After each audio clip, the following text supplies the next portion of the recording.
Muy buenas tardes a todos, sean bienvenidos a la segunda semana del primer ciclo de conferencias organizado por la Sociedad Boliviana de Mecánica de Suelos e Ingeniería Geotécnica. Inicialmente queremos agradecer su participación continua en todos los ciclos que estamos, en todas las conferencias que estamos presentando. Mi nombre es Durval Párraga y en esta ocasión yo participaré de la sesión como moderador. Aprovecho para recordarles que las conferencias se están transmitiendo por vía Facebook en la página de la sociedad. Asimismo, los invito a interactuar con las conferencias mediante sus consultas. Las mismas ustedes pueden hacerlas a través de la plataforma de Zoom o del chat de Facebook, ya que al final de la conferencia habrá un espacio en el cual nosotros vamos a transmitir esas consultas al conferencista. Sin más preámbulo, quiero dar inicio a la conferencia a cargo del ingeniero Arturo Dehesa, quien en esta ocasión nos hablará con respecto a la exploración geotécnica con perforación rotatoria y recuperación continua de testigos. Voy a compartirles un poco de la experiencia y de la formación académica del ingeniero Arturo, con quien les comento que he tenido la oportunidad de compartir algunas experiencias tanto en las consultorías en geotecnia como también en la parte académica. Considero importante mencionarles que el ingeniero Arturo es una persona muy activa en el área y también se caracteriza por ser una persona solidaria con el conocimiento. Con respecto a su formación, el ingeniero es graduado como ingeniero civil en el año 1995 en la Escuela Militar de Ingeniería Mariscal Antonio José de Sucre.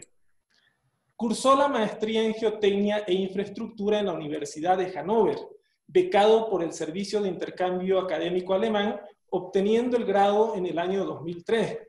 También les comento que durante más de 20 años, el ingeniero ha desarrollado actividades profesionales en la gestión, diseño, supervisión y construcción de proyectos de infraestructura vial, petrolera, portuaria, hidráulica, sanitaria e importantes edificaciones tanto industriales como residenciales, desempeñándose en los últimos años principalmente como especialista en geotecnia.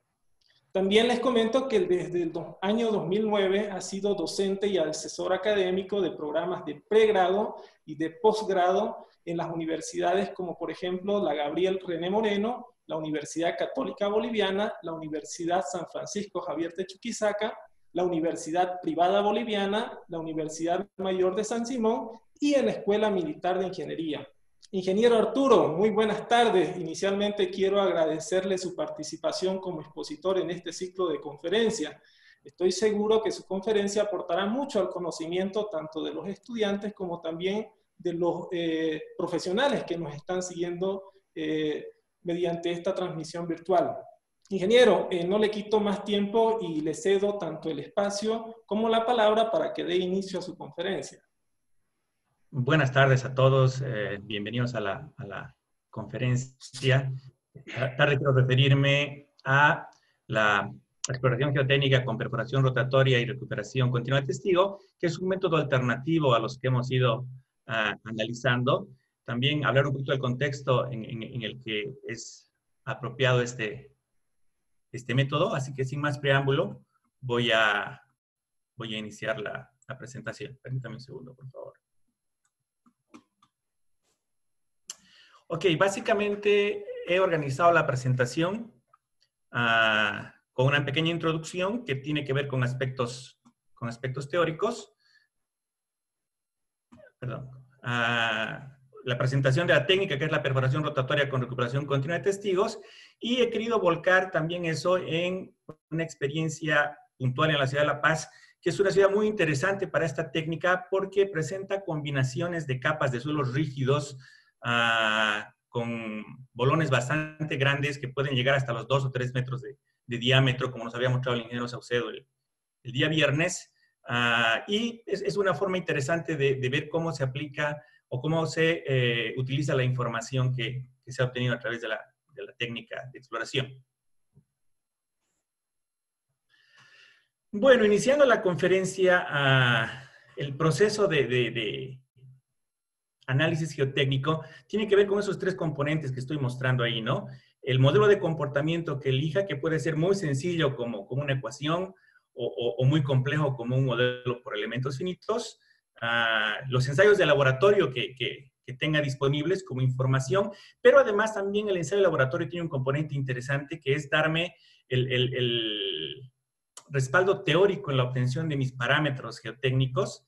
Y por otra parte está la exploración geotécnica, que tiene que ver con la obtención de muestras en algún caso, o con la realización de ensayos de campo, como los ensayos que nos han ido mostrando en las anteriores presentaciones, ¿no? Entonces, como pueden ver, estos tres elementos se retroalimentan, se alimentan uno de otro, ¿no? El modelo se alimenta de los resultados del laboratorio, que a la vez se alimenta de las muestras que le mandan del campo, y también cuando yo decido qué tipo de exploración geotécnica voy a hacer, tengo que tener una vista en qué tipos de modelo voy a utilizar y qué tipo de ensayos de laboratorio puedo hacer en mis laboratorios. Ustedes saben que nosotros localmente tenemos limitaciones en los laboratorios, todavía no disponemos de una gran cantidad de ensayos, entonces básicamente tenemos que planificar nuestras exploraciones para acomodarnos a lo que podemos realizar como ensayos, ¿no? Entonces, dentro de los distintos modelos, ya había comentado el ingeniero, el doctor Rojas en la conferencia del martes, esta relación que se utiliza, que es aplicarle un factor 10 al conteo de golpes, y eso determina una resistencia admisible, entre comillas, asociada a cada conteo de golpes, ¿no? Como pueden ver, de 5 a 0,6, de 9 a 0,9, de 14 a 1,40, como criterio. Yo siempre me he preguntado por qué, a pesar de que recibimos formación en mecánica de suelos y en diseño de fundaciones, siempre finalmente terminamos asociando la resistencia al número de golpes, ¿no? En la mayoría de la concepción de los diferentes ingenieros, especialmente los ingenieros que tienen que ver con las estructuras, que encuentran recomendaciones en los textos de estructura de este tipo y asocian la resistencia directamente al conteo de golpes. Y lo que me viene a la mente es que si analizamos la mecánica al medio continuo, la definición de resistencia para un material, tanto en lo que se refiere a resistencia a esfuerzos normales como resistencia a esfuerzos tangenciales, es un valor único, ¿no? Por el mismo hecho de que el medio es continuo. Si cambio de material, evidentemente cambia ese valor de resistencia, pero siempre asocio un material a una sola resistencia dentro de la formación básica que aprendemos, ¿no? Entonces, tal vez donde no hemos hecho suficiente énfasis es que cuando tratamos con los suelos, antes de entrar al aspecto teórico, planteando el tema del modelo, ¿no? Si voy a utilizar este modelo de análisis, lo único que necesitaría saber sería una exploración geotécnica, sería saber cuál es la cantidad de golpes, ¿no? Ni siquiera sería importante el tipo de material o la clasificación del material, porque mi modelo es realmente muy, muy sencillo y no alcanza mayor profundidad, ¿no? En el siguiente modelo que les presento, que también es muy utilizado en nuestro medio, en la realización de ensayos geotécnicos, está el ábaco de Hooke, que es una recomendación del ingeniero Hooke publicada en los años 60, donde con un conteo de golpes, uno podría entrar a este ábaco y asociado a un determinado tipo de terreno. Él presenta dos ábacos, uno para materiales granulares y arenas y otro para materiales arcillosos y limosos, ¿no? Entonces, entrando con un número de golpes y teniendo la clasificación del suelo, yo podía ir a un valor de tensión admisible, nuevamente bajo la lógica de que ese valor de tensión admisible está asociado a un solo material, ¿no? Lo mismo con el tema de los materiales finos, podía entrar con el conteo de golpes, llegar a alguna clasificación y cerrar en un valor de tensión admisible. En esta columna los valores están dados en toneladas por pie cuadrado, que son muy cercanos a los valores de kilogramos centímetro cuadrado, ¿no? Entonces, si yo utilizo este modelo de comportamiento, básicamente lo que necesitaría como información para realizar mi análisis es el conteo de golpes y la clasificación del suelo, ¿no? Entonces, si ustedes analizan el ensayo de penetración estándar, básicamente yo tengo el conteo de golpes mientras voy introduciendo la sonda, y también con el material que capturo dentro del toma muestra, puedo realizar una clasificación de suelos. Obviamente, eso en el entendido de que estoy trabajando con materiales relativamente finos, porque con una longitud tan pequeña que son los 45 centímetros que tengo disponibles, y un diámetro de 38 milímetros, que es lo que tiene el toma muestras, la cantidad de muestra que puedo acumular es muy pequeñita, y si tengo, por ejemplo, algún tipo de clasto que me pueda obstruir la punta, el tomamuestras va a dejar de tomar material, y aunque me va a dar un conteo de golpes elevado, ¿no? Entonces, realmente la utilización del SPT, tanto por fines prácticos como por lo que se puede obtener como muestra para hacer un ensayo de clasificación, está limitado a materiales con granos finos, particularmente a las arenas, porque ustedes saben que cuando tengo arcillas y estas están saturadas, además tengo el comportamiento no drenado que afectaría mi evaluación en el conteo de golpes. Voy a continuar. Entonces, esos dos modelos me dan una necesidad de información bastante limitada, ¿no? Y nuevamente asocian una resistencia a un solo tipo de material, ¿no? Tal vez lo interesante para conceptualizar un poquito mejor el tema de la determinación de la capacidad portante de la fundación es entender de que esa idea que teníamos para la mecánica del medio continuo ya no se aplica para la mecánica de un sistema de partículas, que es el caso del suelo, donde además tenemos la particularidad de que tenemos interactuando una fase sólida, una fase líquida y una fase gaseosa, ¿no? Entonces, estas son dos características particulares de la mecánica de suelos que hacen que el análisis sea complejo, porque a diferencia de lo que sucede con los materiales sólidos o continuos, si ustedes quieren llamarlo de esa manera, aquí la resistencia al corte está asociada a un valor para los materiales finos, que es la cohesión, y para los materiales que tienen comportamiento por rozamiento, los granulares, tengo el ángulo de fricción como la característica del material, pero interviene en la resistencia el sistema de esfuerzos normales que se está presentando sobre una determinada superficie de falla, ¿no?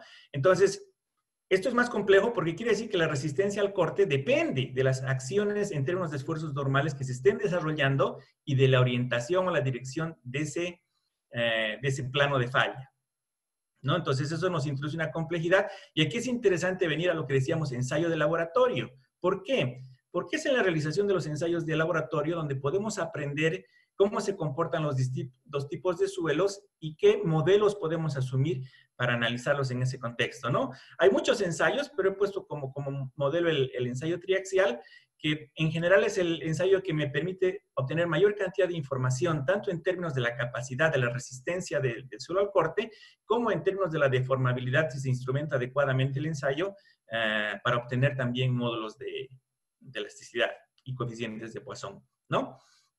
Entonces, sabemos que tenemos varios escenarios en la interacción de estas fases sólida, líquida y gaseosa, y los hemos identificado al igual que dentro de esta ecuación, donde diferencio el comportamiento de los materiales granulares del comportamiento de los suelos finos, también como ensayos que se hacen cuando tengo un material que es bastante permeable y que permite una salida rápida del agua, que estamos hablando en este caso de los materiales drenados, con la salvedad de que si el suelo está seco, el análisis se hace en función de los esfuerzos totales, y si está saturado o está siendo parte de una red de flujo, interviene en el análisis el esfuerzo efectivo a través de la evaluación de la presión de poros, que es precisamente esta la diferencia que hay entre el planteamiento inicial del ingeniero Coulomb y el planteamiento del ingeniero Terzaghi, que posteriormente introduce la evaluación de los esfuerzos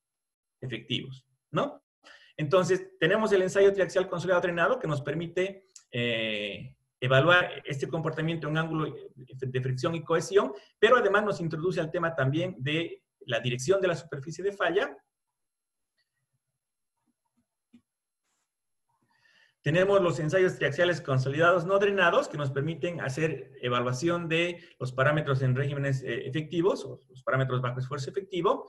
Y finalmente tenemos los escenarios no drenados que corresponden a las arcillas saturadas, que nos permiten identificar que se anula el comportamiento friccional. No es que el suelo deja de tener fricción, sino que por el efecto de la presión de poros, la componente de esfuerzo normal se anula y simplemente queda la resistencia dependiendo de la cohesión, que en este caso le llamamos cohesión no drenada. Entonces, como pueden ver aquí, esto ya es más complejo porque este modelo de comportamiento me obliga a identificar si los materiales tienen permeabilidad elevada o permeabilidad muy pequeña, identificando eso a través de la clasificación, como nos habían mostrado en las anteriores conferencias, que puede ser basada en el tamiz 200, en el porcentaje de tamiz 200, puede ser basada también en la permeabilidad, identificando qué materiales pueden tener mayor o menor permeabilidad, pero diferenciando el caso de que para materiales de muy baja permeabilidad, que son las arcillas, cuando están en estado drenado, digo, cuando están en estado saturado, voy a tener este comportamiento no drenado, ¿no? Entonces, en este modelo, como pueden ver, hay mayores valores, hay mayor complejidad en los parámetros que necesito obtener, y planteando este modelo teórico ya en el análisis de la fundación, de manera didáctica, a mí siempre me ha resultado muy interesante el planteamiento inicial del ingeniero Rankine, que plantea el comportamiento de la fundación como la actuación de dos cuñas que generan empujes, ¿no? Una cuña activa, por efecto de la presión de la fundación, y una cuña pasiva, que vendría a ser el confinamiento, que es el que resiste el movimiento de la fundación, con las características que conocemos en la formulación de cuñas pasivas y activas, pero además que también está confinada por la presión del terreno que está por encima de la cota de fundación.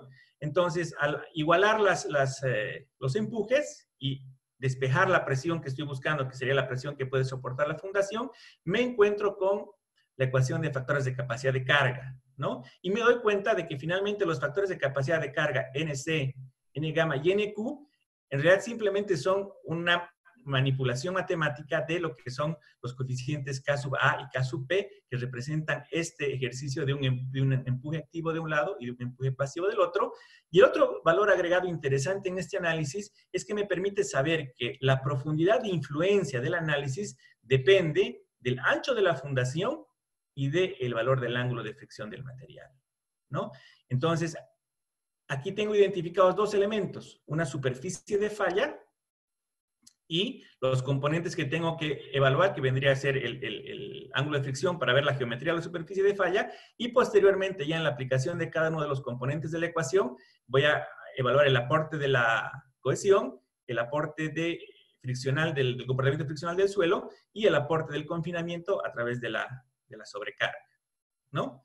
Entonces, sabemos que esta primera aproximación ha sido básica y más adelante otros autores han complementado esta formulación, corrigiendo principalmente la geometría de la superficie de falla y la consideración del esfuerzo efectivo, ¿no? Entonces, también siempre me pareció muy interesante, perdón, la anterior presentación viene del libro de Lambert Whitman, de Mecánica de Suelos. Quería referenciarla para si alguien la quiere revisar con mayor detalle más adelante. Y este análisis, que es una recopilación de cómo ha ido evolucionando la consideración de la ecuación de factores de capacidad de carga, está en el libro de Bowles, y hace una reseña de los distintos planteamientos de esta ecuación, partiendo por la ecuación de Terzaghi, que ya introduce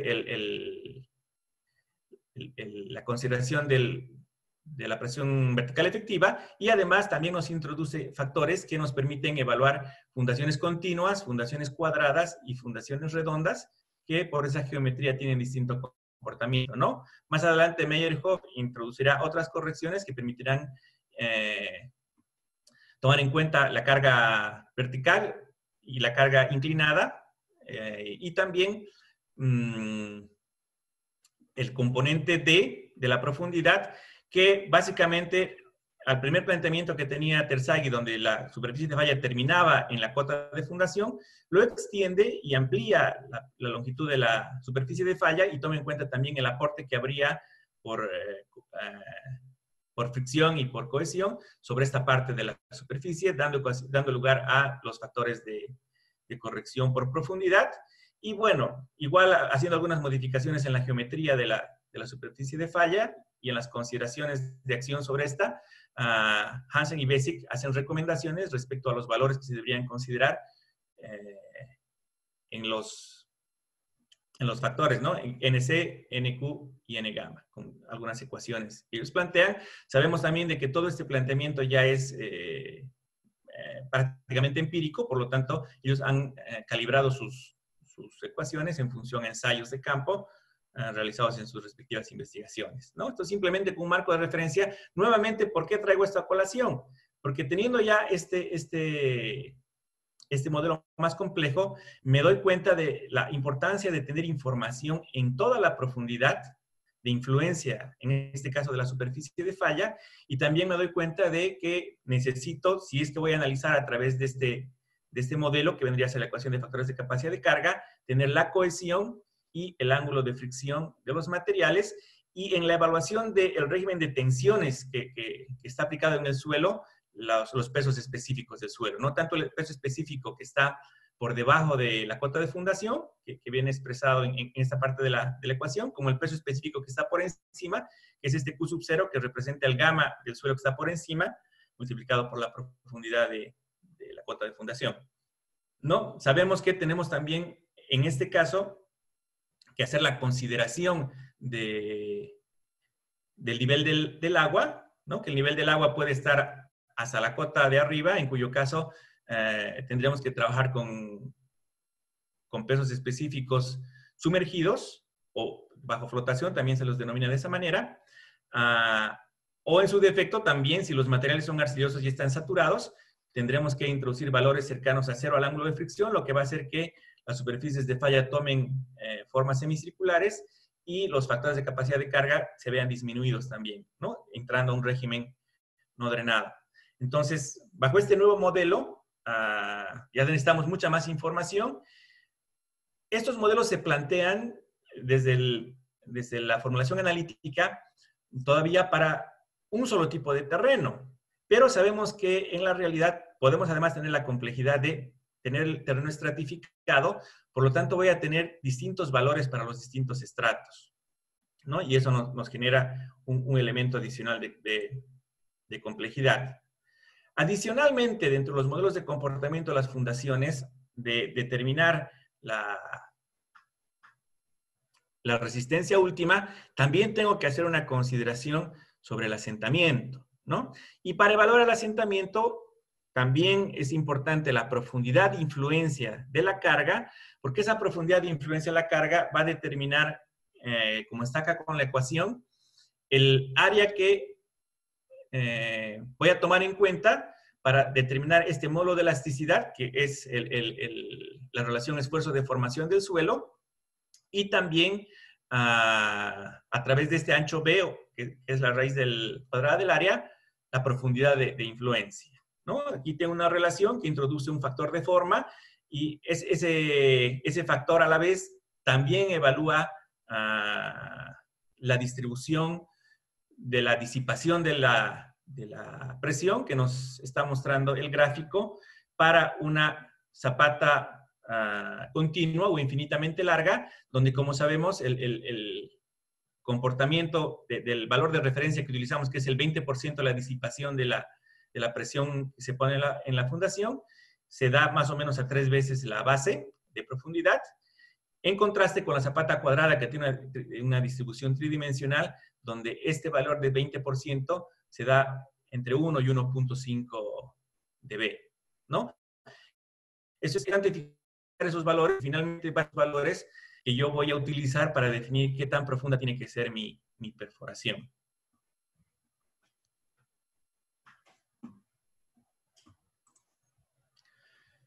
Otro aspecto que no deja de ser importante, especialmente en el caso de consideración de cargas horizontales que generan momento, es el hecho de que al haber un momento se va a producir una excentricidad en la aplicación de la resultante a la vertical y voy a tener la aplicación de tensiones diferenciadas en cada extremo de la fundación, pudiendo darse el extremo de tener un levantamiento, y la norma en general me permite hacer una evaluación simplificada donde me dice que puedo considerar un ancho B efectivo y una longitud L efectiva igual al ancho real menos 2 veces la excentricidad. Y lo mismo en la longitud real menos 2 veces la excentricidad.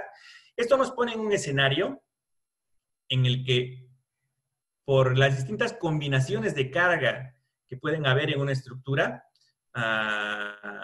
la base con la que voy a considerar el comportamiento resistente de la fundación puede cambiar, ¿no? Entonces, se puede dar la situación de que si las cargas horizontales son grandes y generan momentos importantes, y esas excentricidades también son importantes, tengo una reducción significativa del ancho de la fundación y eso va a modificar dentro del modelo que les ha mostrado anteriormente la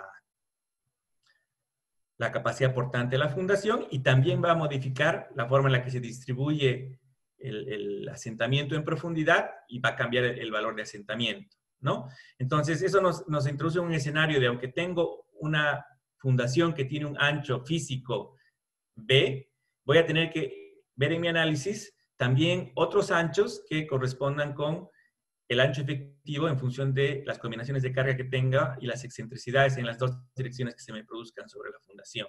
Entonces, ese es otro tema que hay que tener en consideración.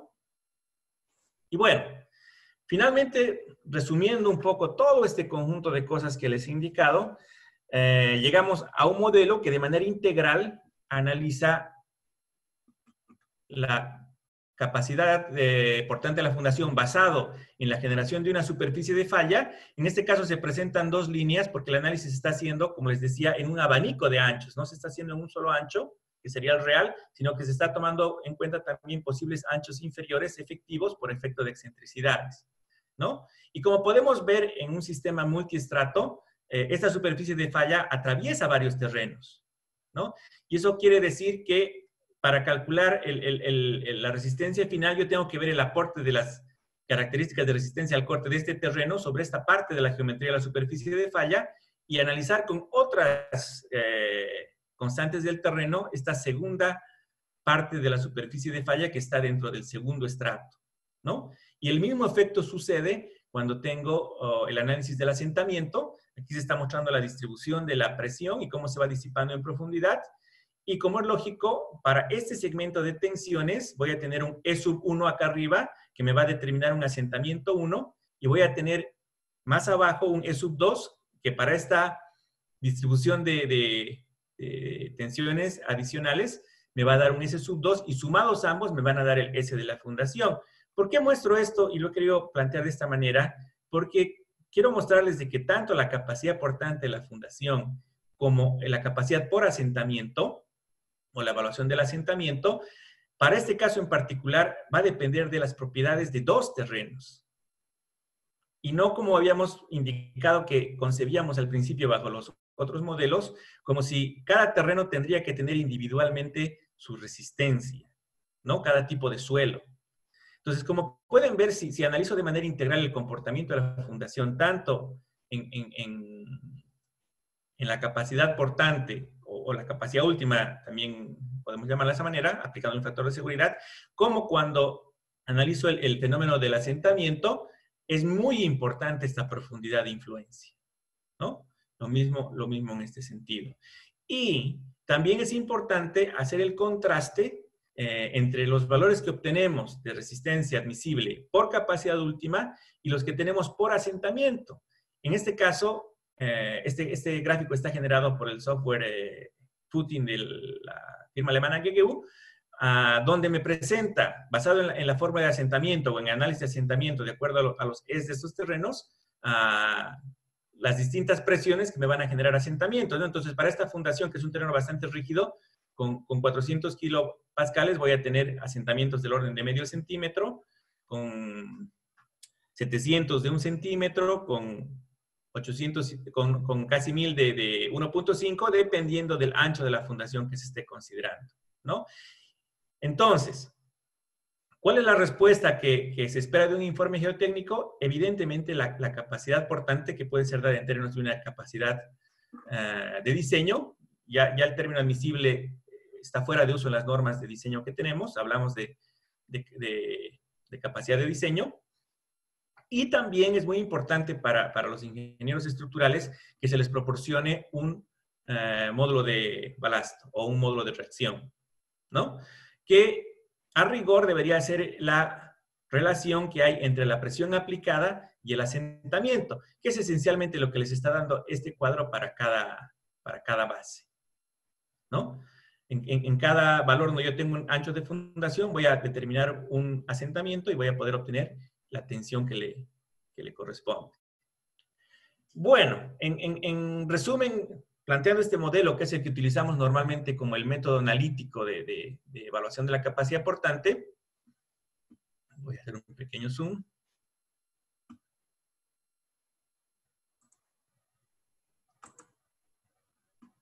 Perdón, me disculpo.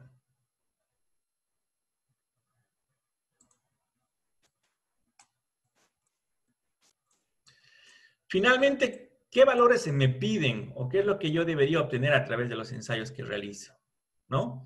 Debería obtener, para poder caracterizar esa relación de fases entre la fase líquida, la fase sólida y la fase gaseosa, el peso unitario seco y el peso saturado, ¿no? Y obviamente, muy importante, la posición del nivel freático, que está determinada acá en el modelo a través de esta línea, ¿no? Y luego el programa, a través de estos dos valores, puede evaluar si va a trabajar con los pesos saturados, los pesos secos o los pesos bajo flotación. Necesito, para cada material, que sí es un parámetro del material, el ángulo de fricción y la cohesión, y para poder evaluar la elasticidad vamos a necesitar, o digo, el asentamiento, vamos a necesitar el módulo de elasticidad y el coeficiente de Poisson.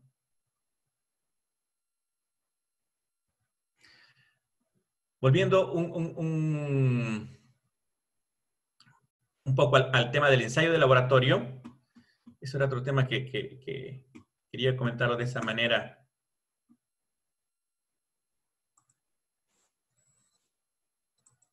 Cuando estábamos viendo el ensayo, si ustedes se fijan, el resultado que yo obtengo de los ensayos de corte no es una resistencia al corte.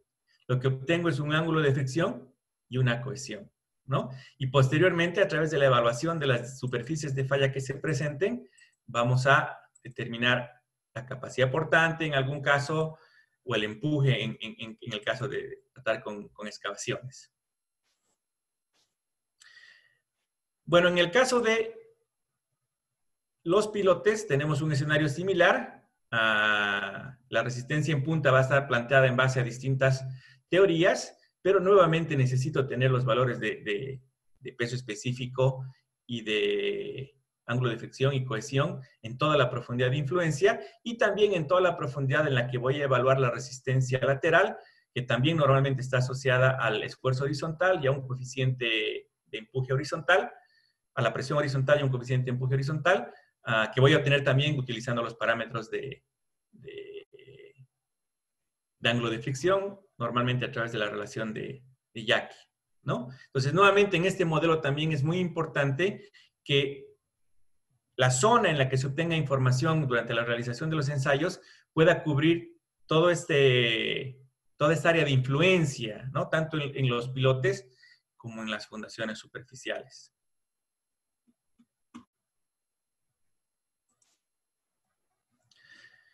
Bueno, entrando ya a los ensayos de campo, que vendría a ser el tercer componente al que me había referido,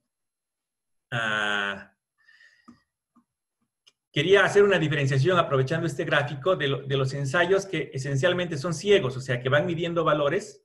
Como pueden darse cuenta, el CPT me da gran cantidad de esos valores que plantean los modelos de evaluación analítica de la capacidad portante de la fundación.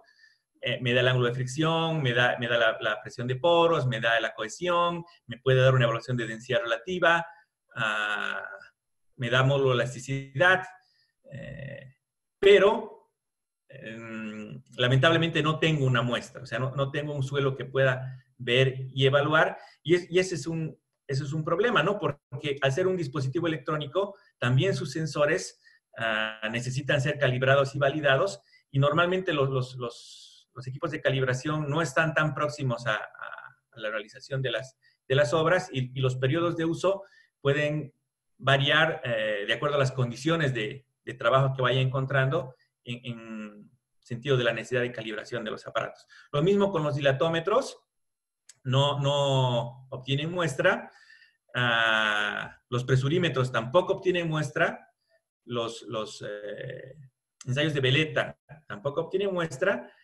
El SPT parcialmente sí obtiene una muestra, pero que básicamente solo nos sirve para hacer una clasificación en suelos arenosos o suelos finos. Pero lo que sí es interesante mirar es que todos estos ensayos requieren de una perforación, ¿no? Entonces, en realidad, el costo del ensayo SPT que me cobran no es alto por el conteo de los golpes que hago o el ensayo que me va a tomar algunos minutos y la tecnología del ensayo SPT no es muy complicada, es relativamente básica. Lo que realmente cuesta cuando hago un ensayo SPT es el costo de la perforación, ¿no? Y si quisiera hacer ensayos presiométricos o ensayos de veleta, como un elemento adicional, también tengo que ver que se haga una perforación adecuada, idealmente que sea una perforación encamisada, porque eso me protege de que el material de los lados no se entre al techo, que es el que estoy, o al piso, que es el que estoy caracterizando, pero además esta camisa me garantizaría que se mantenga el confinamiento del suelo y que las condiciones del suelo no se alteren demasiado por efecto de la realización de la perforación, ¿no? Entonces, una de las ventajas que tiene la perforación rotatoria es que al introducir una tubería con una corona de corte de manera externa y una tubería interna, que es la que captura la muestra, permanentemente el suelo cumple esas condiciones, ¿no? Que está encamisado y que nos permite actuar con otros ensayos en la zona que queremos ensayar, mientras en la parte superior está protegida la perforación y nos garantiza también el confinamiento.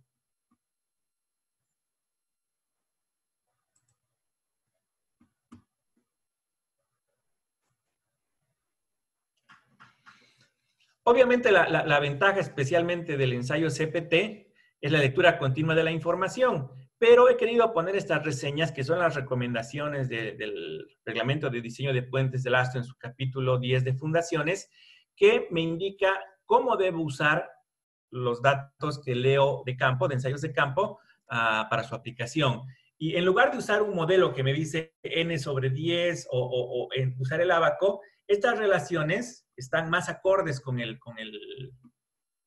modelo de la evaluación de la capacidad portante analítico que he planteado, porque en la consideración del conteo de golpes me pide que tome un valor promedio en el rango que está entre la base de la zapata y 1,5B de la zapata, ¿no? O sea, si ustedes se dan cuenta, este es el rango medio para fundaciones cuadradas que hemos visto.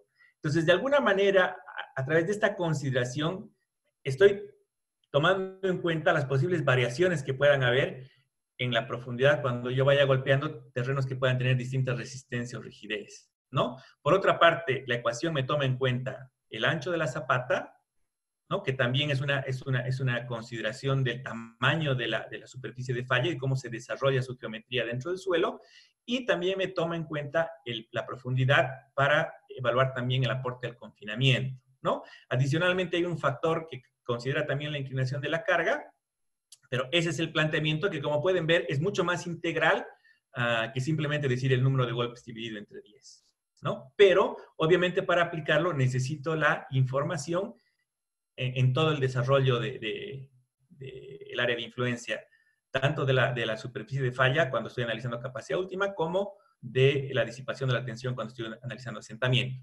Para el ensayo CPT trabaja con el valor de Q sub C, pero también me pide que haga una evaluación, un promedio, pero en este caso el ancho de referencia que recomienda es de la cota de fundación a una profundidad igual al ancho de la fundación B, ¿no?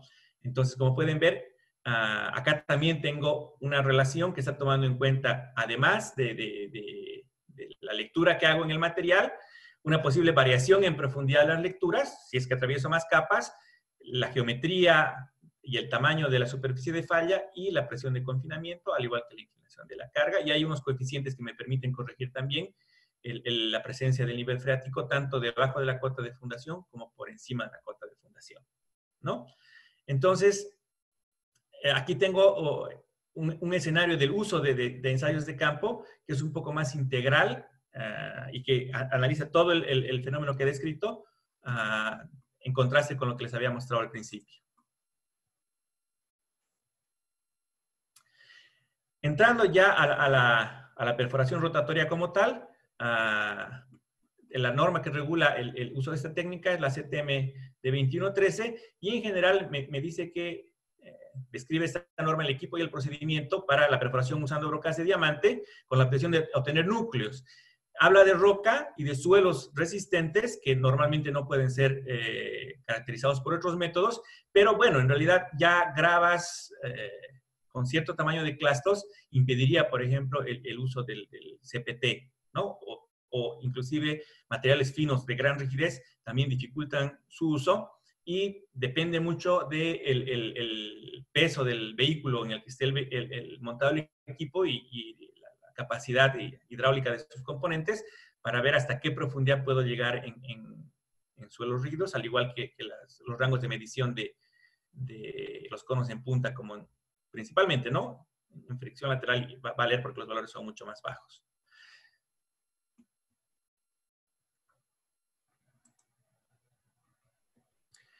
Bueno, estos son los equipos que normalmente se utilizan para hacer la perforación rotatoria.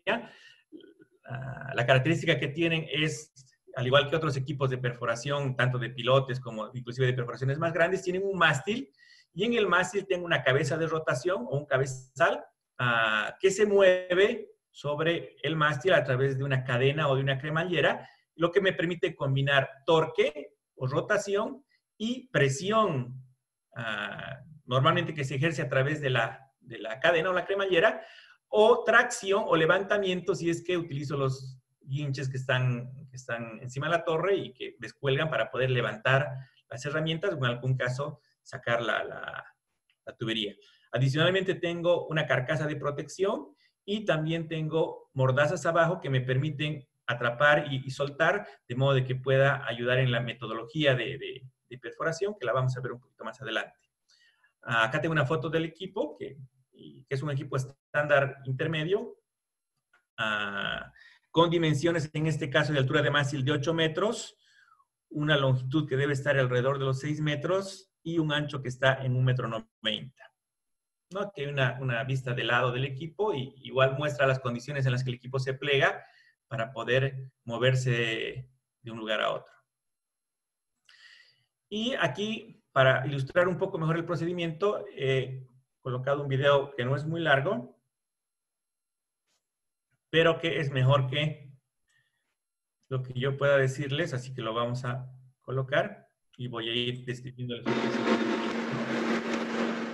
Entonces, ahí está introduciendo la tubería interior a la que me refería, que es la que captura la muestra. Está la tubería exterior, es la que además tiene la zona de corte en la punta. Y entre la tubería interior y la tubería exterior hay un espacio hueco por donde se bombea agua. Y esa agua tiene la función de refrigerar el corte del material, pero a la vez rebalsa los líquidos el material que se ha cortado. Como les decía, a través del uso de las mordazas se puede ir ese es un pequeño recipiente que va a recibir el líquido que va a bombear a través del líquido que va a rebalsar por la boca de la perforación y va mostrando el defecto. Y también me permite ver qué tipo de material se va encontrando. El sistema más moderno que hay es el sistema Wireline, donde el tubo de captura de la muestra tiene una de 1.53 metros, y el tubo se engancha con un cable a un pescador, lo que permite ir usando la necesidad de sacar toda la herramienta para que el pescador se engancha con un saco. Estamos haciendo ya de presión combinada con la presión de agua, igual que igual de gestionar.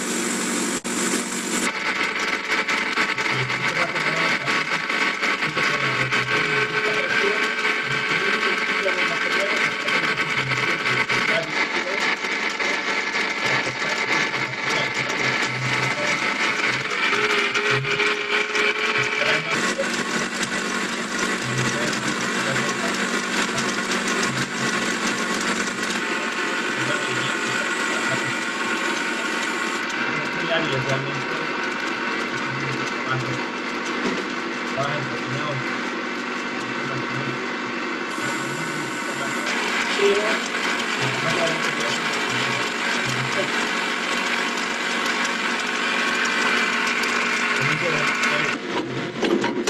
estos equipos tienen incorporados un martillo.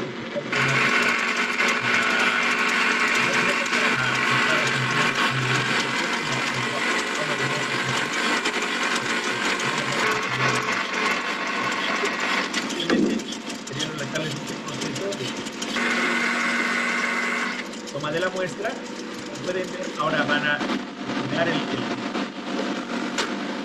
retirar la parte superior del tubo para poder meter el fixador y tratar el tubo de la muestra.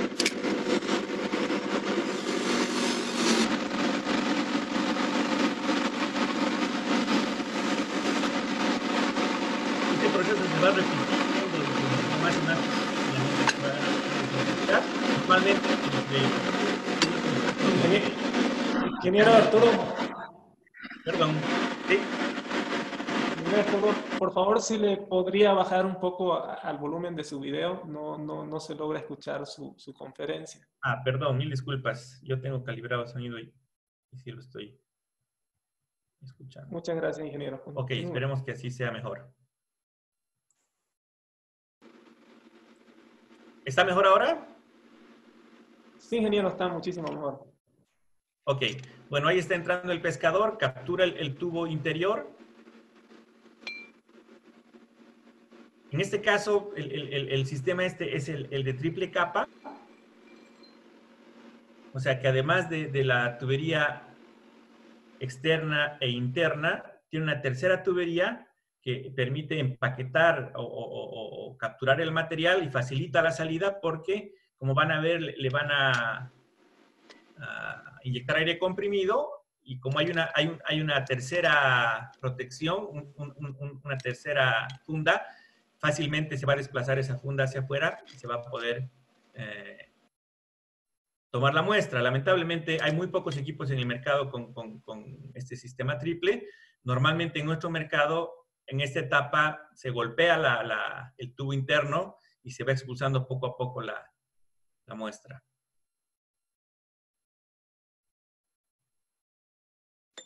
Entonces ahí está la fase de recuperación de la muestra del tubo interno.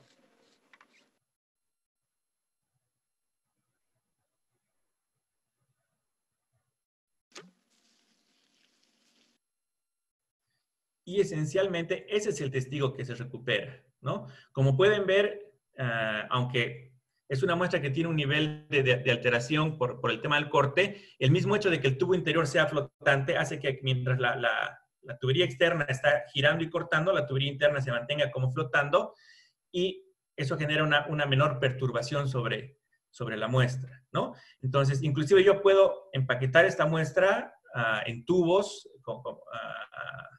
y enviar al laboratorio, y luego el laboratorio puede tallarla y reducirla a un menor diámetro para poder introducirla en los equipos de laboratorio. Entonces, ahí resulta muy importante el siguiente cuadro que voy a presentar, que son las distintas configuraciones de diámetro con las que podemos trabajar, ¿no? Me voy a concentrar en el diámetro del núcleo. En la experiencia que yo tengo en este tipo de trabajo, en el país hay mucho equipo que se dedica a hacer perforación para minería.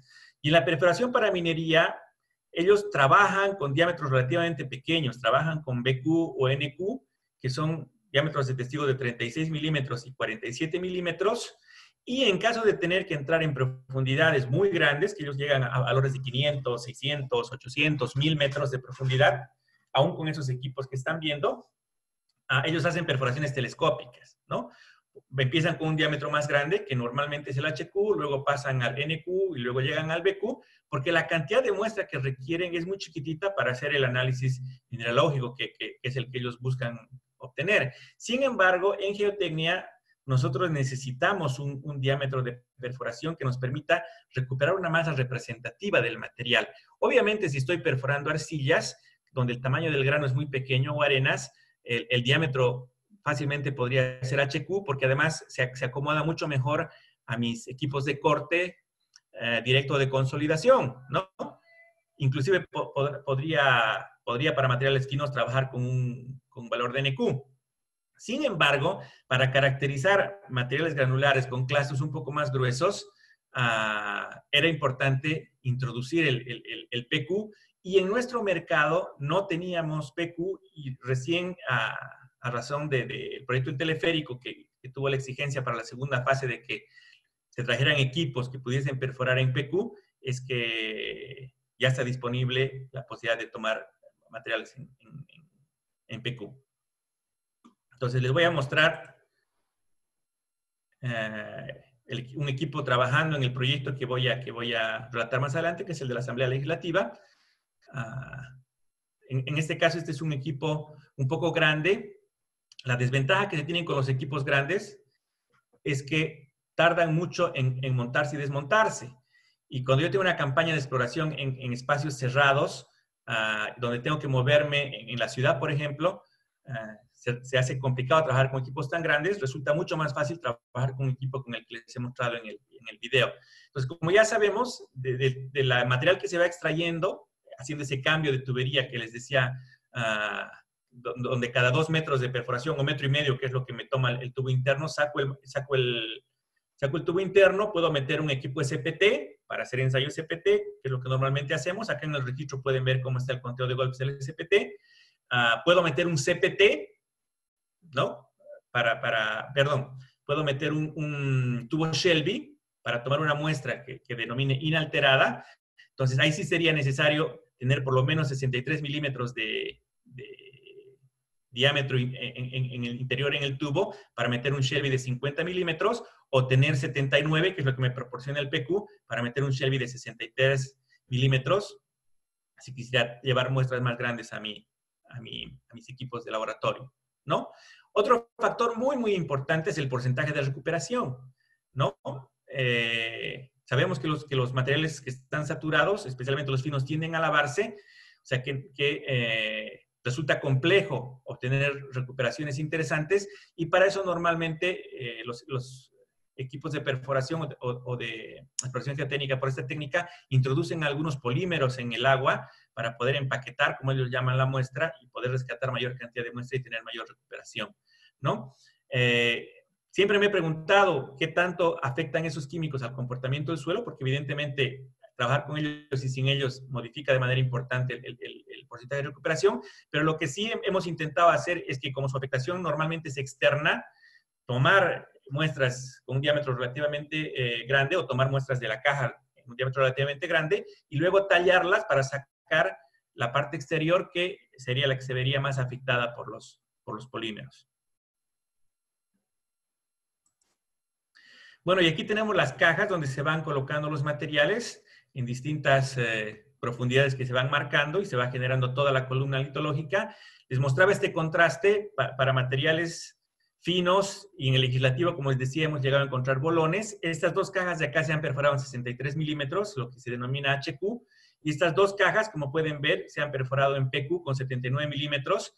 La recuperación y la integridad de la muestra, especialmente los materiales granulares, es mucho mejor, pero en materiales finos también se nota, ¿no? Acá abajo en oscuros están viendo las arcillas de la Formación La Paz, y más arriba en color más claro se ven los materiales de la grava Miraflores, de las que vamos a hablar en el pequeño análisis de caso que les voy a mostrar muy rápidamente.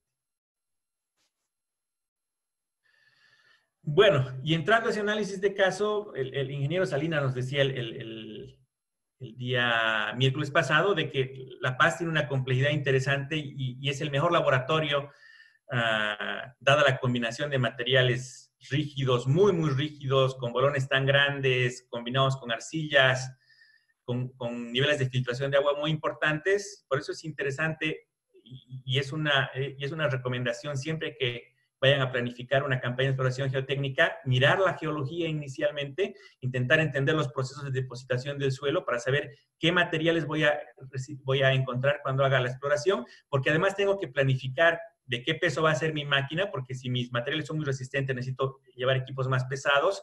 ¿Qué tipo de corona voy a llevar? Si los materiales son resistentes, necesito coronas diamantadas. Si no son tan resistentes, puedo llevar coronas de carburo de tungsteno, por ejemplo. Entonces es muy importante el análisis de la geología.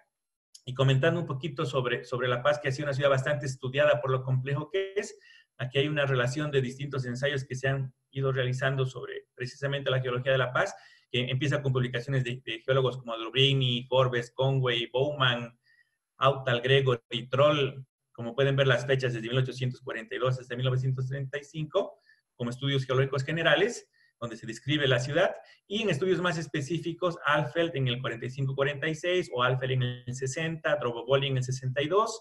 Un estudio muy, muy interesante que ha sido el de la consultora boliviana francesa BRGM, BCM y PCA entre el 76 y el 77, porque además trajo equipo de laboratorio de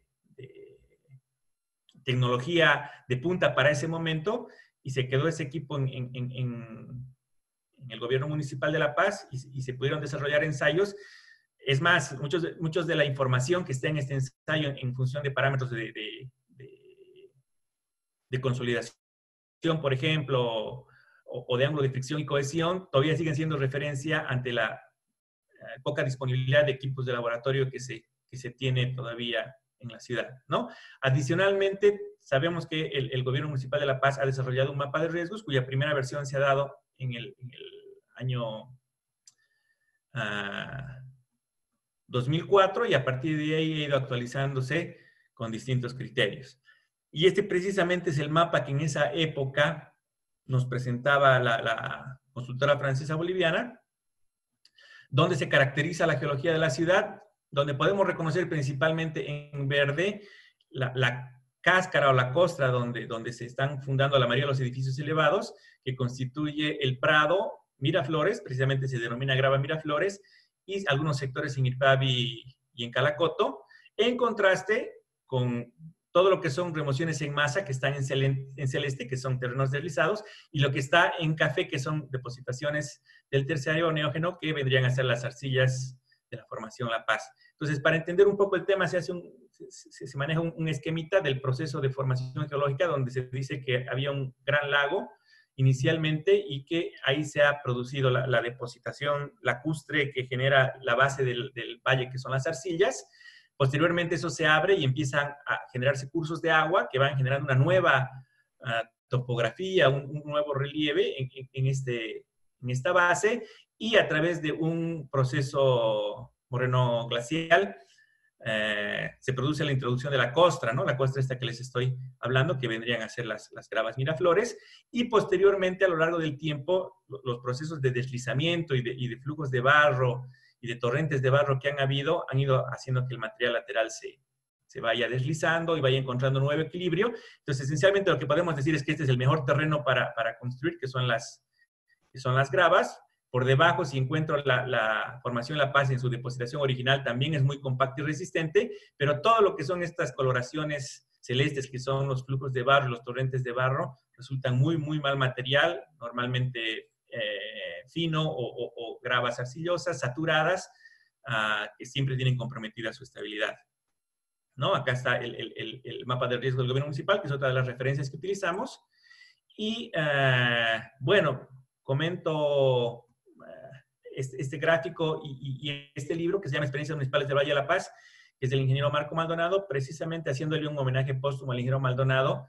El ingeniero ha fallecido este año, y él ha sido durante yo estimo, más de 50 años, parte de distintos programas del gobierno municipal de La Paz, y se consideraba la memoria viva de la geología en La Paz. Yo tuve la fortuna de compartir oficina con él un par de años mientras trabajé con la Oficina Mayor Técnica de la Alcaldía, y realmente cada charla con él era una clase magistral, porque además era una persona de una generosidad increíble.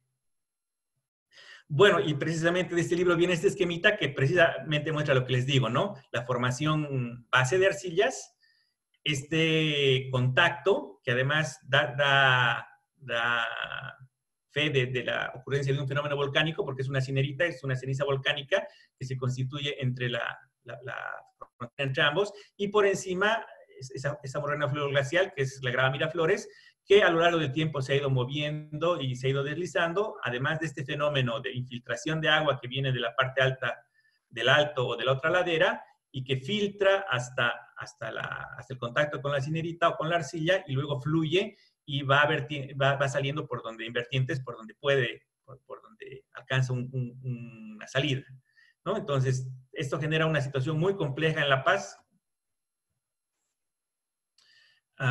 Y bueno, este es el caso que les quería comentar. Es el edificio de la Asamblea Legislativa que presentó también el ingeniero Saucedo, donde tenemos el inicio en la perforación geotécnica y la finalización ya con las pantallas construidas. Voy a ir un poquito más rápido. Siguiendo la recomendación del ingeniero Santamarina, del profesor Santamarina, perdón,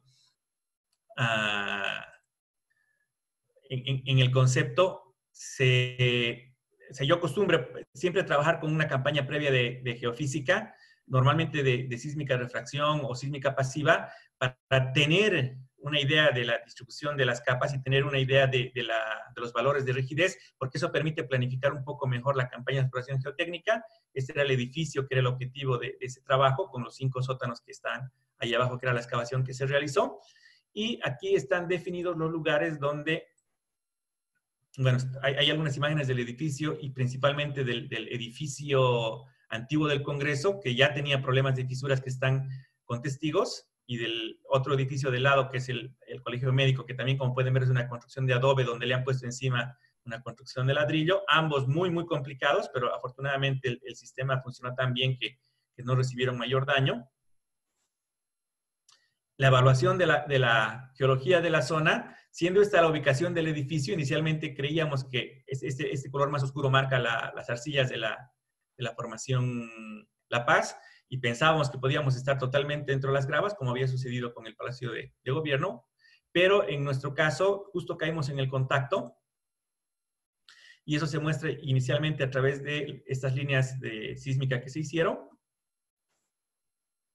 Y tenemos una primera evaluación de los materiales. En realidad, esto está en la dirección transversal a la pendiente. Se muestra un coluvio, un depósito superficial encima, y por debajo ya depósitos aluviales, y por debajo de eso las arcillas. Y aquí ya tenemos una primera evaluación de las rigideces de ese material en base a la geofísica, que nos permitió saber qué tipo de perforación tenía que introducirse. Estos son los puntos en los que se ha perforado. Están espaciados más o menos entre 20 y 30 metros. Esta dimensión es 30 y este es 60 metros. Y aquí hay que tomar en cuenta de que por un lado teníamos la perforación para las fundaciones, que es lo que se está marcando acá, y por otro lado también se tenía que caracterizar los muros para determinar los empujes que iban a actuar contra las pantallas de estabilización. Por lo tanto, las perforaciones se han distribuido para poder cumplir ambos propósitos, ¿no? De las 5 perforaciones que se han hecho, estas oscilaban entre 30 y 35 metros de profundidad.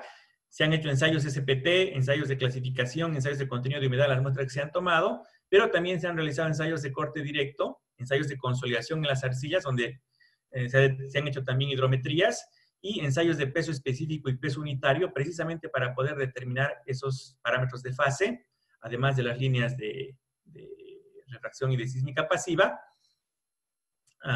Y tenemos también un ensayo de compresión no confinada y un ensayo de corte triaxial que se ha realizado en el laboratorio de la Universidad Católica, que tiene precisamente disponibles unos pocos laboratorios que tiene disponible la realización de ensayos de este tipo. Y bueno, aquí, como les digo, ya se muestra el resumen de la campaña de caracterización, donde va la información clásica, que es la clasificación de suelos. Acá va el número de golpes, y acá va la contenida de los parámetros de fase, ¿no? Peso unitario seco, peso unitario saturado, relación de vacíos, grado de saturación, y obviamente el contenido de humedad.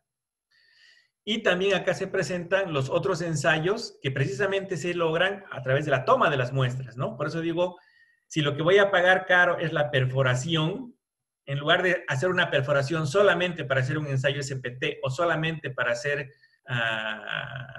un presiómetro o un dilatómetro, puedo aprovechar para tomar algunas muestras y tener verificación de los valores que he obtenido con los ensayos de campo, con la geofísica y con los ensayos de laboratorio, y obviamente con las consideraciones que nos decía el profesor Santamarina, ¿no? De la pérdida de cementación, por ejemplo, o de tener que trabajar con muestras reconformadas. Igual son parámetros de evaluación que me sirven para finalmente llegar a la definición de las unidades geotécnicas, ¿no? Precisamente aquí se muestra que, de acuerdo a las perforaciones, justo estamos en el contacto, tenemos este lado materiales de la Formación La Paz, acá tenemos materiales de la grava Miraflores, y si esta es nuestra cota de fundación, miren, la mitad de la fundación está sobre las gravas y la mitad de la fundación está sobre las arcillas. Afortunadamente, por la cantidad de material que está por encima y depositación de las arcillas bajo tanta presión, son arcillas rígidas, entonces no hemos tenido una diferencia muy importante de rigideces que afecten el funcionamiento de la fundación. Esa es la definición de unidades geotécnicas que se realizó, y a través de estos parámetros se introdujeron los modelos de análisis. En uno de los casos, en este caso donde hago mi corte por acá, estoy prácticamente solamente en gravas. En cambio, si hago mi corte por acá, voy a tener una combinación de gravas y arcillas. Entonces, por eso es que tenemos dos modelos de análisis, uno considerando solamente arcillas y el otro considerando gravas y arcillas. Finalmente, esta es la caracterización de comportamiento de la fundación. Con los modelos se ha proporcionado capacidad última, consideración de asentamientos y módulo de balasto, y con estos valores se ha podido introducir al modelo del edificio, y a través de la consideración de los resortes tengo los asentamientos del edificio y tengo las presiones aplicadas por la fundación, solamente uno de los estados de carga. Y para la consideración de las pantallas, igual se tienen los valores que se muestran acá arriba, de peso específico, de ángulo de fricción, de cohesión, de módulo de elasticidad y coeficiente de Young, para poder evaluar cómo interactúa el terreno con las pantallas. Gira, o sea que se mueve, debería ser triangular, pero en este caso es más trapezoidal, y a través de esta distribución de presiones luego tengo las solicitaciones de momento, de normal y de cortante sobre el muro, así como la evaluación de desplazamientos horizontales. Y bueno, básicamente este ha sido un pantallazo. Me habían pedido que no me extienda mucho, así que creo que a pesar de mi deseo vamos a tener que hacer una ronda de preguntas relativamente corta de unos 20 minutos para poder cumplir el tiempo que estaba programado. Les agradezco mucho la atención y ahora respondo sus preguntas. Ingeniero, felicidades por su exposición, realmente muy interesante los criterios que nos ha compartido en su conferencia. Ahora le voy a pedir, por favor, que procedamos a responder algunas consultas que se generaron por los espectadores. A ver. Cristian Segovia consulta: ¿cómo puedo definir de manera analítica la profundidad del sondeo mediante perforación para una represa cimentada sobre roca? Ya. Bueno, de todas formas, la represa con su geometría va a determinar una profundidad de influencia con respecto del terreno de fundación, ¿no? Entonces, en realidad es esa la profundidad de influencia que se tiene que tomar en cuenta para evaluar la perforación. Me olvidé de comentar, pero otra de las cosas interesantes del equipo es que permite obtener testigos en roca, y también que hemos realizado en geotecnia para presas, ensayos de Lujon, por ejemplo, que nos permite de alguna manera, además de la evaluación del testigo y la determinación de su RQD, utilizar la permeabilidad que utilizamos en el Lujon para ver el grado de fracturación de la roca, ¿no? Y tener una idea, y también para poder evaluar más adelante los procesos de inyección, qué tan eficientes son respecto a la mejora de la impermeabilidad del terreno de fundación de la presa, ¿no? Pero nuevamente, yo vuelvo al criterio del profesor Santamarina, ¿no? Hay que entender la física, hay que entender la mecánica de lo que estamos analizando, sea una excavación, sea una fundación, sea una presa, y si entendemos eso, vamos a poder definir de mejor manera tanto la campaña de exploración como los ensayos que puedo realizar. Muchas gracias, ingeniero, por su respuesta. Vamos a proceder a otra consulta. César Romero, bueno, a modo de saludarlo inicialmente, consulta: ¿con qué energía se debe tomar la muestra de tubo Shelby? ¿Hay alguna metodología normada acerca de la energía que se debe debe aplicar para la Bueno, toma en de una realidad muestra con tubo? no conozco un parámetro de energía. Lo que sí es cierto es que trabajamos a velocidad relativamente bajas, ¿no? Debemos hacer toma de los 5 centímetros del tubo o 50 o 60, dependiendo del dispositivo, en rangos de 2-3 minutos, ¿no? Perfecto, ingeniero. Muchas gracias por su respuesta. Aquí hay otra consulta. A ver, ingeniero, no sé si tiene el dato, pero Alexander Mazó consulta, en las tablas se observó que trabajaron sobre la formación La Paz y Grava de Miraflores. De acuerdo con los modelos numéricos, ¿cuáles fueron las tensiones que aproximadamente identificaron en el proyecto? Ya. Bueno, este proyecto es bien interesante porque tiene un núcleo estructural con 4 puntos de apoyo. Usted sabe que además es el primer edificio metálico, totalmente metálico en su estructura. Y en esos puntos han llegado a generarse concentraciones de tensiones del orden de los 6 centímetros, 6 kilogramos centímetro cuadrado, 7 kilogramos centímetro cuadrado. En el fundación el valor era, pero hay que hacer una consideración. Hemos estado en promedio más o menos 18 metros, ¿no? Si le pongo un promedio de 20 toneladas metro cúbico, estamos hablando de que el peso del terreno que se ha retirado es un poquito superior de lo que se iba a recibir como carga con los 20 y tantos pisos. O sea, en realidad el desafío no representaba la fundación porque sabíamos que era un material que ya había alcanzado la presión de trabajo, como decía el profesor Santa María el sábado. A mí ya me cargaron con esto, a mandarlo, no hay problema. El tema es accesible principalmente por el diseño de las pantallas, ¿no? Entonces, ahí también hay un fenómeno que no lo comenté, que aprovechaba para comentarlo, en la evaluación de dónde es la posición del nivel freático, porque precisamente esa posición influye increíblemente en el comportamiento, en la evaluación tanto del empuje como de la resistencia.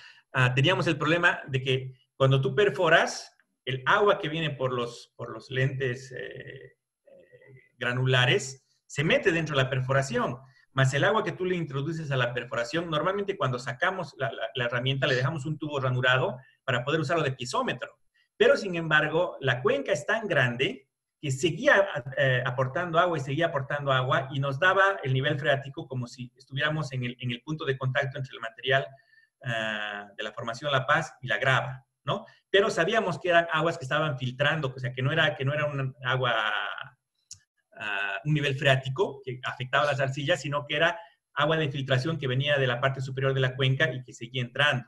Entonces, adicionalmente, en algún momento se hizo una geofísica eléctrica y se evidenció de que no había saturación en los materiales, pero sí que íbamos a tener que drenar esos lentes de agua que ya en el momento de hacer la excavación, como les mostró en la foto el ingeniero Saucedo, nos entraban por las paredes que venían de la parte alta de la cuenca y se tenían que colectar y se tenían que drenar, ¿no? Muchas Creo gracias, que... ingeniero, por su respuesta. Aquí tenemos otra consulta de Rodrigo Hernández. ¿Realizaron algún análisis de compensación por la profundidad a la que desplantan las zapatas? Bueno, en realidad en la determinación de la presión última se toma en cuenta el confinamiento y eso nos da valores de presión última muy, muy altos, ¿no? Y no íbamos a alcanzar la presión de rotura, no era posible por el confinamiento, pero sí se hizo una evaluación para limitar el asentamiento y terminó trabajándose con un valor techo de 10 kilogramos centímetro cuadrado y con un coeficiente balasto por la rigidez del material del orden de 4 kilogramos centímetro cúbico, si mal no recuerdo, ¿no? Entonces, con esa concentración de tensiones que teníamos, los asentamientos con toda la carga iban a ser del orden de 14 milímetros, más o menos. Perfecto. Muchas gracias, ingeniero, por su respuesta. Aquí tenemos otra consulta de Bernardo Ruiz Orellana. Consulta, bueno, inicialmente agradece por compartir sus experiencias y consulta qué marca de equipos de perforación recomienda y usted empleó, y cuáles empleó usted en este tipo de proyectos, ¿no? A eso se refiere. Ya, miren, en el mercado uno encuentra distintos equipos. Como les digo, hay mucha experiencia por la tradición minera de Bolivia. Y les he mostrado información de un equipo Bollinger canadiense, el que están viendo en las fotos, por ejemplo, que está precisamente navegando en el Río Grande para llegar a Rositas. Es un equipo Rolatec español. Sé que la Universidad de San Simón ha comprado un equipo dando inglés. También sé que otras empresas han traído equipos brasileros de buena calidad. Entonces, con los que yo he trabajado específicamente son con estos que les menciono, ¿no? Con los canadienses y con los españoles. También hay equipos italianos muy buenos en el mercado, ¿no? Bueno, eso me parece maravilloso y quería comentarlo, ¿no? Hay muchas empresas que durante los últimos 5 años han introducido equipos y están ya en el mercado operando. Por eso es que nuevamente le reiteramos la invitación a participar en este segundo ciclo y poder mostrarnos sus experiencias y también comentarnos un poco sobre los equipos que usan, ¿no? Aprovecho también para agradecer a la empresa Fujita con la que yo trabajo regularmente porque han podido ser pacientes conmigo y cumplir los requerimientos que yo tenía para hacer la campaña de exploración y recuperar con la mayor calidad la muestra. Yo les decía, en minería ustedes están acostumbrados a perforar rápido y controlan su rendimiento y la calidad de su trabajo, ¿por qué tan rápido llegan a la profundidad meta? En geotecnia, el estándar de calidad es qué tanta recuperación tenemos y qué tan buena es la muestra. Y para eso hay que perforar lento, y eso se hace más lento, además, porque hay que intercalar los ensayos de campo a medida que se va avanzando con la perforación. Entonces, realmente es otro enfoque la perforación para geotecnia en relación a la perforación para minería, y ellos se han sabido adaptar con mucha flexibilidad, por eso es que les agradezco mucho la paciencia. Yo sé que a momentos los he vuelto locos con mis requerimientos. Muchas gracias, ingeniero, por la respuesta.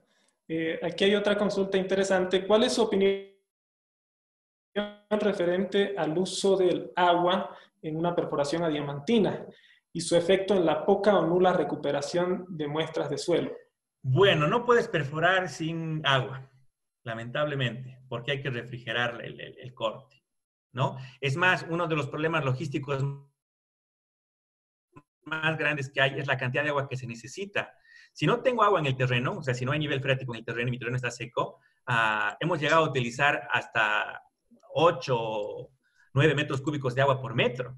Entonces, imagínense que si tengo que entrar 30 metros, tengo que prever tener 300 metros cúbicos de agua. Y si me toca perforar en una elevación a 80, 90 metros del río, tengo que poner 3 o 4 estaciones de bombeo para llevar el agua allá arriba. Cuando el terreno tiene agua por el nivel freático, entonces la aceptación, la toma de agua de la perforación disminuye, ¿no? Porque ya se perfora con el agua que está dentro del propio terreno. Cuando el terreno está seco, se supone que el agua que le metemos básicamente influye el área de corte, y la muestra que se está introduciendo dentro del tubo interno no se ve tan afectada por el agua que se utiliza con la metodología, ¿no? Obviamente hay un cierto nivel de afectación, pero no es tan drástico. Y cuando el terreno está por debajo del nivel freático, ya es la propia agua del terreno la que afecta, ¿no? Y más bien lo que se quiere es recuperar el terreno con la consideración de la cantidad de agua que tiene. Muchas gracias, ingeniero, por su respuesta. Ahora vamos a pasar a hacer una consulta que se realizó vía Facebook, ¿sí? Oscar Zabalaga consulta ¿cuáles son los ensayos y la forma de hacer la perforación en lechos de río para el diseño de pilas y estribos? Ya, bueno, normalmente en lechos de río demanda la necesidad de tener una plataforma de trabajo, ¿no? Entonces, con material probablemente aluvial del propio río, normalmente se construye una plataforma y la perforación se hace sobre la plataforma. En algún proyecto inclusive se ha hablado de la utilización de una plataforma metálica de un tipo puente para poder pasar por encima del río y hacer la perforación desde esta plataforma. Algo un poco más complicado. Y como pueden ver, los equipos por su tamaño también pueden trabajar en condiciones bastante limitadas. Aquí hay una perforación dentro de galería en una presa para caracterizar precisamente núcleos después de haber hecho un proceso de inyección. Y también hemos tenido perforaciones que se han tenido que hacer dentro de ambientes donde se está haciendo una revisión, por ejemplo, de lo que pasa con el terreno en un segundo sótano y el equipo solamente entra a la planta de arriba y la tubería tiene que atravesar 2 plantas antes de llegar al terreno, como un ejemplo, ¿no? Pero la consideración logística que se tendría que hacer es tener una plataforma. Obviamente, si mi plataforma tiene, por ejemplo, 2,5 metros de altura, y esos primeros 2,5 metros que voy a caracterizar, los voy a tener que desechar y tendré que entrar ya con la caracterización del terreno de solera a partir de esa profundidad, ¿no? Muchas gracias, ingeniero, por su respuesta. Bueno, esas son todas las consultas generadas. No sé, ingeniero Rodrigo o Fabiana, si ustedes tienen alguna consulta por otro medio. Buenas noches, ingeniero Arturo. La verdad es que se ha manifestado en las redes sociales. Muchas felicitaciones hacia su persona por la conferencia, por el sentido práctico que le ha dado y por lo útil que ha sido, ¿no? Felicitaciones principalmente de todos los puntos del país, así como de otras latitudes de países también que nos están siguiendo. Agradecerle a usted por esa conferencia de tan alto nivel. Y básicamente eso serían las manifestaciones en las redes sociales, doctor. Gracias, Rodrigo. Ingeniero Arturo, nuevamente felicitarlo por su excelente presentación y también por dar respuesta a las consultas de los espectadores. Bueno, comentarles como dato que hemos tenido aproximadamente 300 espectadores en la conferencia, ¿no? Muchas gracias, ingeniero Arturo. Antes de despedirme, quiero comentarles 2 cositas. La primera es que sigue abierta la convocatoria para presentar ponencias para el segundo ciclo de conferencias organizado por la Sociedad Boliviana de Mecánica de Suelos e Ingeniería Geotécnica. Por otra parte, también quiero invitarlos a participar de la conferencia del día de mañana, la cual titula Talleres de Laboratorio, Comparación de Resultados de Ensayos Específicos, la cual estará a mi cargo, ¿sí? También, antes de despedirme, quiero agradecer al equipo técnico de la Universidad Privada Boliviana por la colaboración en la transmisión de este evento, ¿sí? Bueno, muy buenas noches a todos y los esperamos el día de mañana. Muchas gracias.